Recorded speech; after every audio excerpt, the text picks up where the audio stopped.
first let me talk about myself a bit because I really love myself.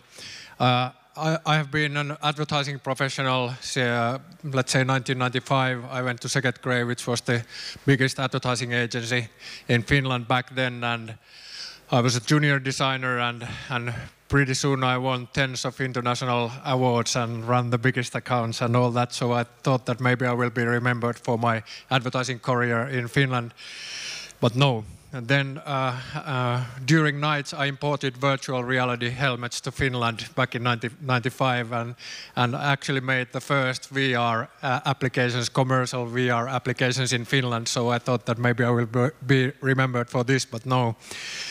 Then I went on to co-found Hybrid Graphics. It was a graphics technology company which was sold with $37 million to NVIDIA. That was one of the first exits in Finland. So I thought that maybe I will be remembered as the young entrepreneur, but no.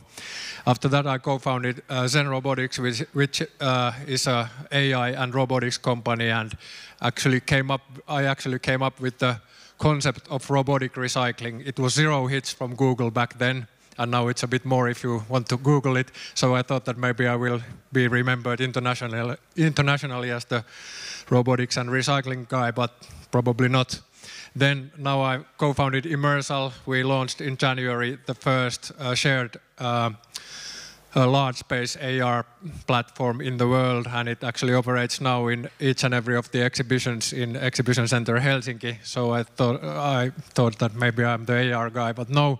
Before all these, during the Soviet era, I was a pop star, and people still remember my song from that era, 1989, I think. So, hi, I'm Jufo from a band called Raptori.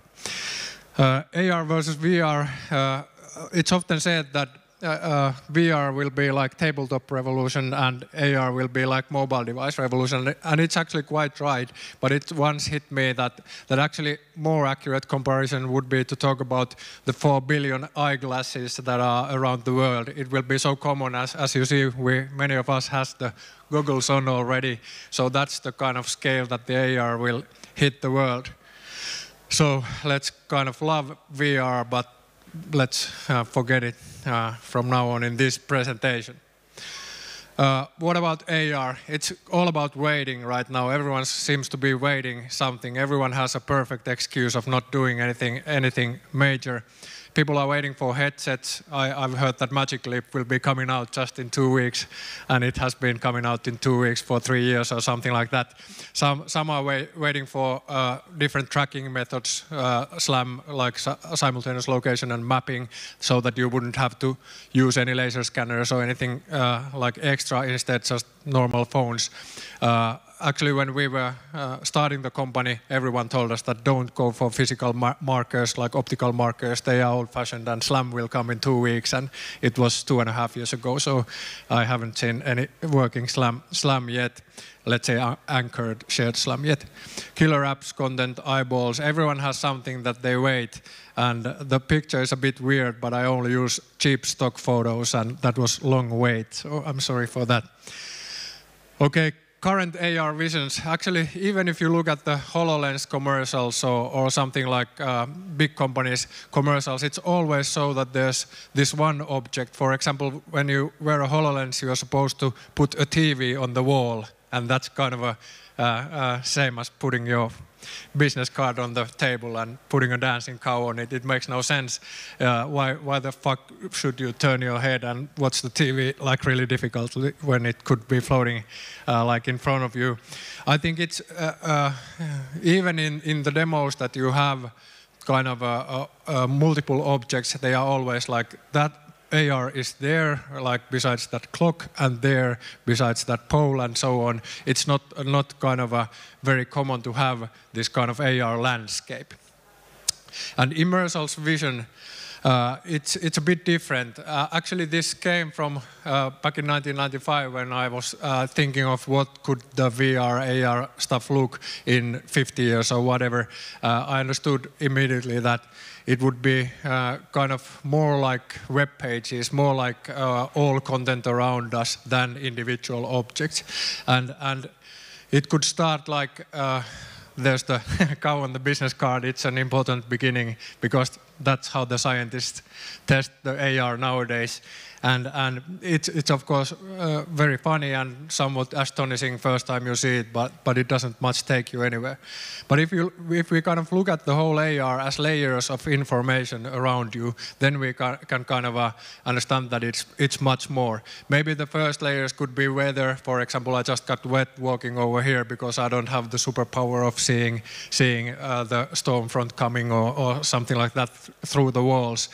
Maybe you could see your friends like around the area. Where's John? Okay, he's there, and so on. So you would have many kind of layers of information. Obviously, then it will become hundreds and thousands of layers. People will be interested in having a presence in AR kind of landscape, and pretty soon, when the user-generated content, when the social media hits the whole thing, people are able to kind of create their own AR layers. Maybe a layer could be, I have a 3.5-year-old daughter, maybe she will drop hearts around the city, and maybe only my relatives will be interested in that layer. And maybe some Japanese tourist suddenly found out that, hey, this is a cool layer, this little girl has found everything cool in Helsinki, and maybe it will have 20 million users, that particular layer. So it's pretty much like YouTube, for example. You can never know what's a hit and what's not, or maybe you can a bit try to guess, but anyway. And then kind of hundreds of millions of layers of information all around us. I bet we already have maybe 1,000 layers of information all around us, but I think it's kind of just not visualized yet. I think hundreds of millions is just like easy when we get to that. And after this kind of thinking, the cow on the business card doesn't seem all that important anymore. Obviously, when we have hundreds of millions of layers of AR all around us and everyone's trying to kind of show it simultaneously, then people's head will be exploding and no one has any fun. So it will be all about the curation, who can kind of wrap it up the whole scenery to such form that people can actually enjoy it, who can kind of give the relevant data at the particular moment when you need it. Because it might be that I'm not at all interested in trams going around this area if I'm not going to kind of get a tram. So a bit like Google Now type of thinking will be there. We have now plugged in our systems, we have plugged, for example, IBM's Watson, just to kind of try to get a general understanding of what the system is seeing, and so we will later on be using it for curation of the content. AI will be, I think, in as big part as it is now when we are browsing web. It would make absolutely no sense to try to type in manually some URLs.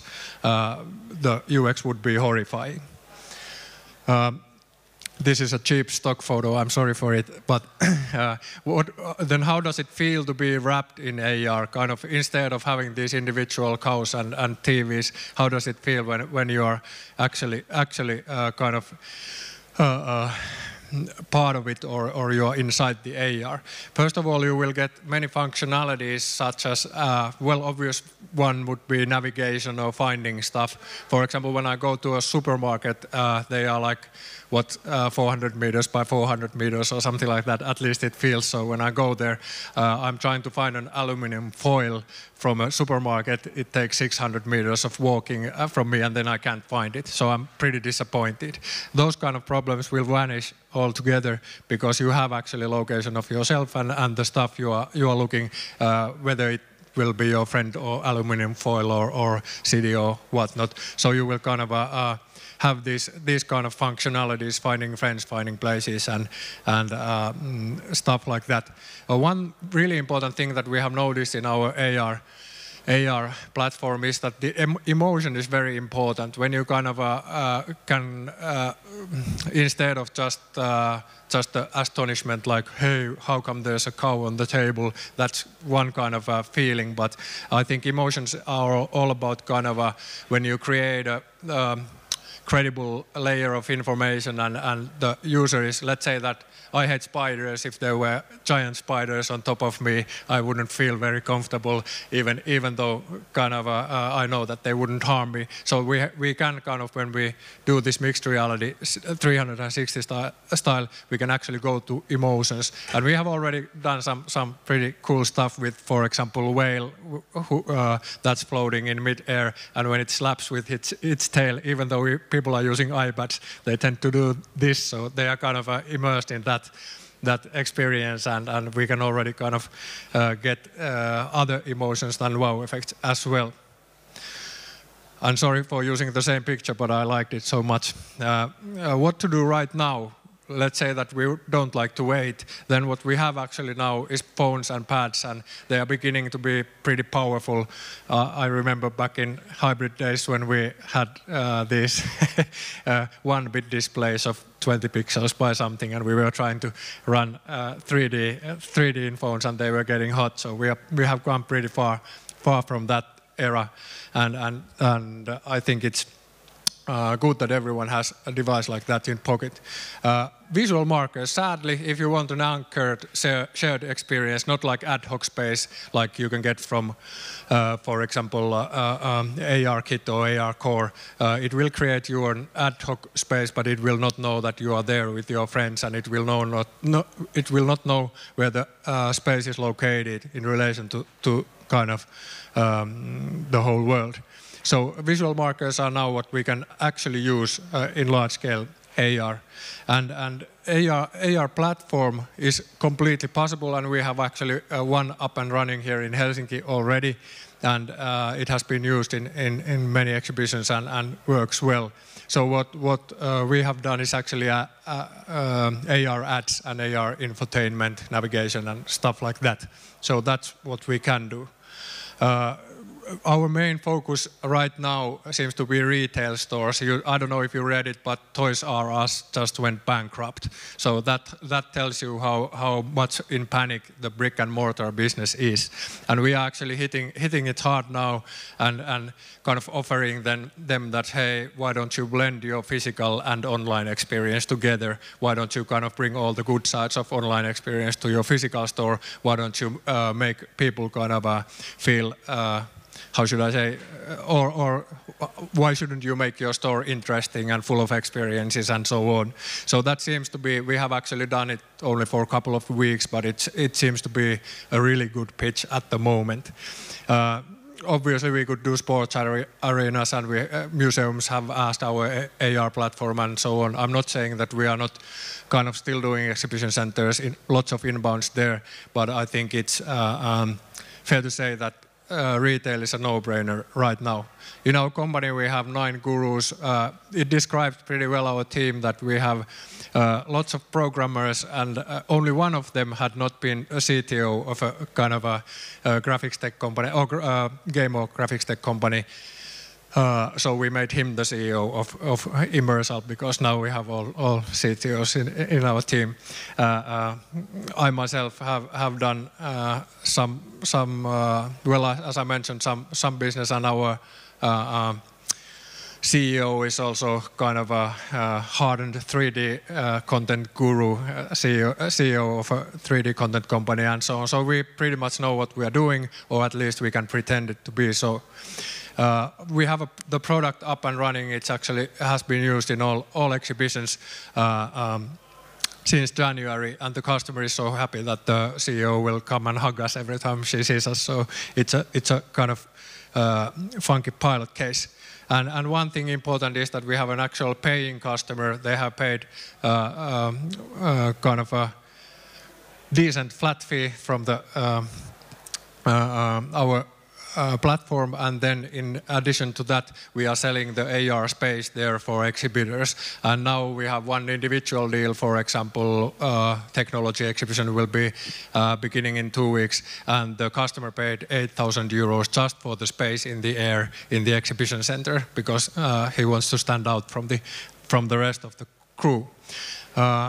Okay, so then let's check out a video about the system. This is actually an old demo, but it pretty much tells you how kind of things look. So please note that you have other users visible, and also when we walk under the whale. Here we go. So it's an actual 3D, anchored 3D space, and everyone sees the same whale in the same position and so on. We have actually just finished our first version of our massively multiplayer or multi-user server, so that's kind of important for us. And for example, if you type a message and launch it, the whale will spit it out and everyone will see the same message.